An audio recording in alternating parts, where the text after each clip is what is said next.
Nuovargis kamuoja, Jokūbai. Kojos medinės po vakar.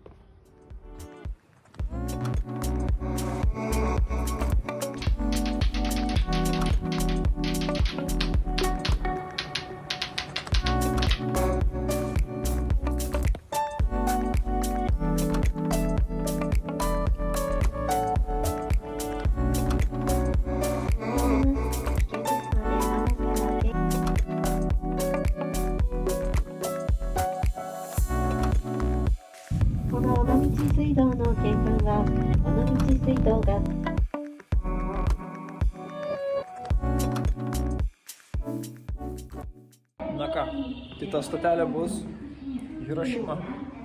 Būtent tas miestas, kuris patyrė atominės bombos sprogimą.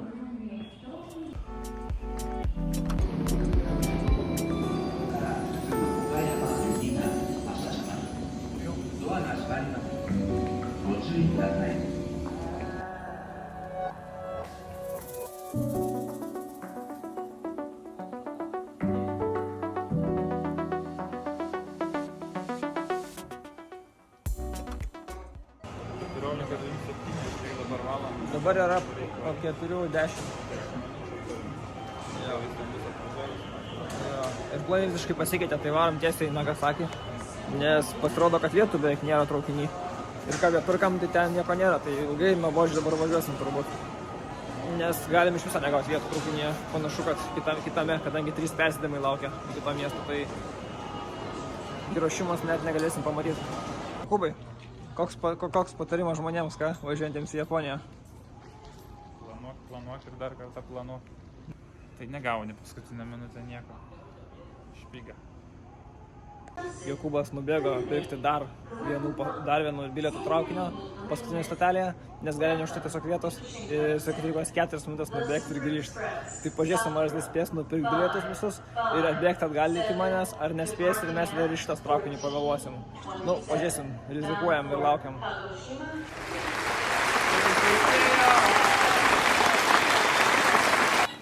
Mūsų laukis balbos spėjo nupirkti bilietus.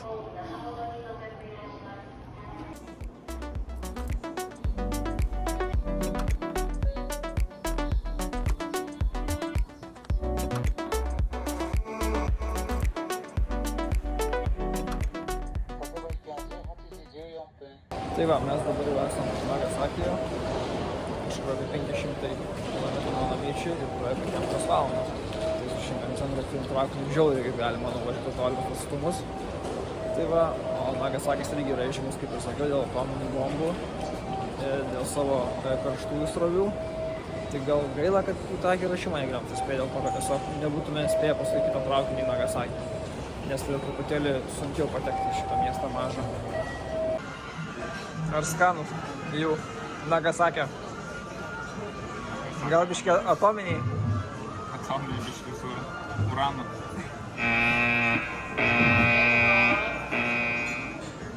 Nes iš to tikrai nekelis, gali nefilmuoti.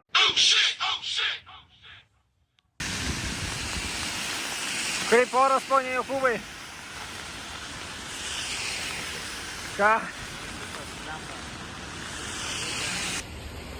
Atsiminsim šitą dieną kaip labai lietingą dieną, ne? Ką tas lyja? Nagasakis pasitiko lietingą.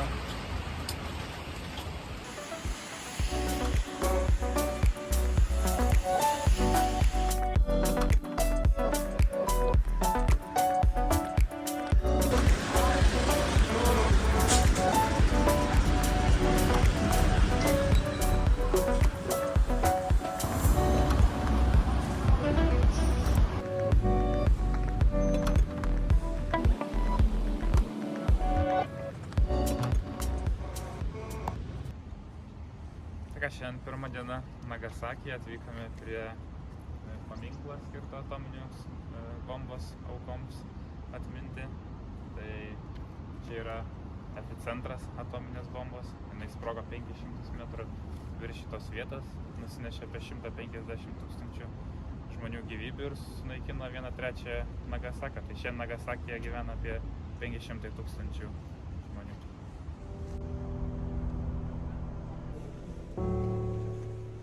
nepavyks filmuoti, bet einam į Nagasakio muziejų. Apsilankysime jame, pamatysim daugiau eksponatų, kas atsitiko po atominio sprogimo. Toks smūgis buvo, kad laikas sustojo po 11 dėkis, sprogo bomba netoli.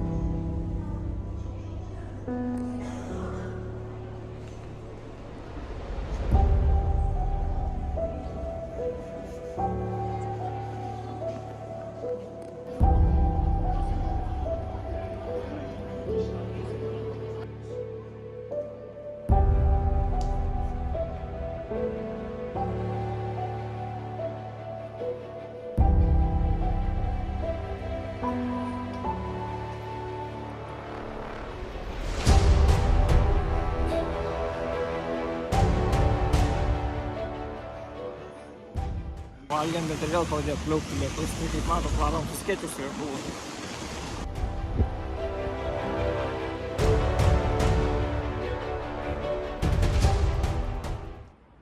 Tai kaip matot, mano nugaros yra Torii geitai, pusė jų tiksliau tariant, nes atominės bombos sprogimas kitą pusę tiesiog nušlavė.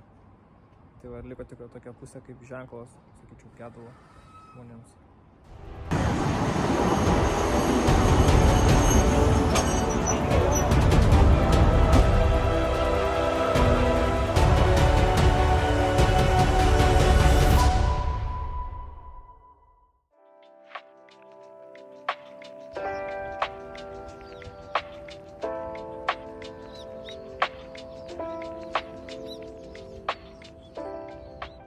Tai šiandien esam kalne į Nasą ir ant šitos viršūnės aukštis yra 333 metrai ir galime pamatyti visą Nagasakio miesto panoramą. Tokia būtų nuo šito kalno.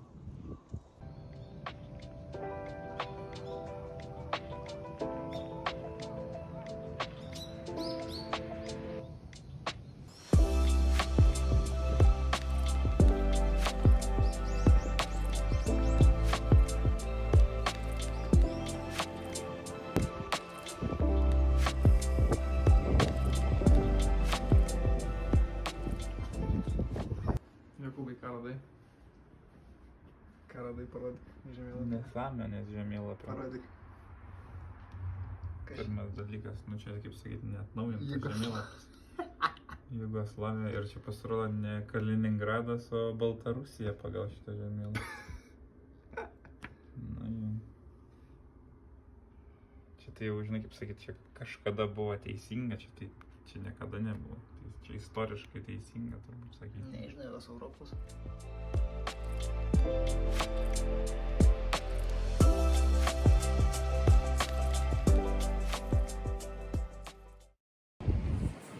Labas rytas, draugai, tai šiandien Nagasakyje, kaip matot, tikrai gan vėjuota, vėjukas šaltas ir išsiregistravom iš savo hostelio, kur kalbėjom šiek tiek su jo savininkė, tai yra šeimininkė Juki. Labai fainas žmogus, moka angliškai, tai nemažiau pasako apie Nagasakį, o mes keliavome toliau pasižiūrėti šiandien Nagasakio uostą.